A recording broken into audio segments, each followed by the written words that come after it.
आदाब। परवीन शाकिर की गज़ल आपकी समातों की नज़र।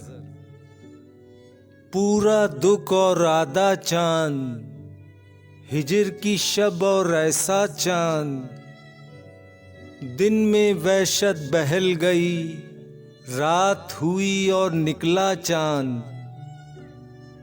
किस मक्तल से गुजरा होगा इतना सहमा सहमा चांद।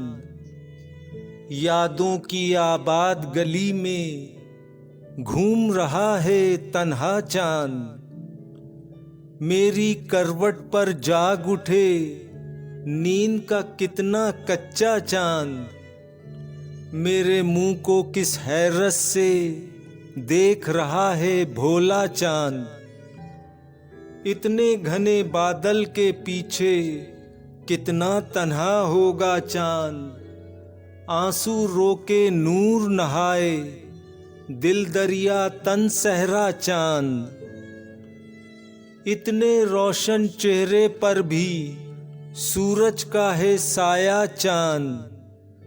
जब पानी में चेहरा देखा तूने किसको सोचा चांद। बरगद की एक शाख हटाकर जाने किसको झांका चांद। बादल के रेशम झूले में भोर समय तक सोया चांद। रात के शाने पर सर रखे देख रहा है सपना चांद। सूखे पत्तों के झुरमुट पर शबनम थी या नन्ना चांद। हाथ हिलाकर रुखसत होगा उसकी सूरत हिजर का चांद। सहरा सहरा भटक रहा है अपने इश्क में सच्चा चांद।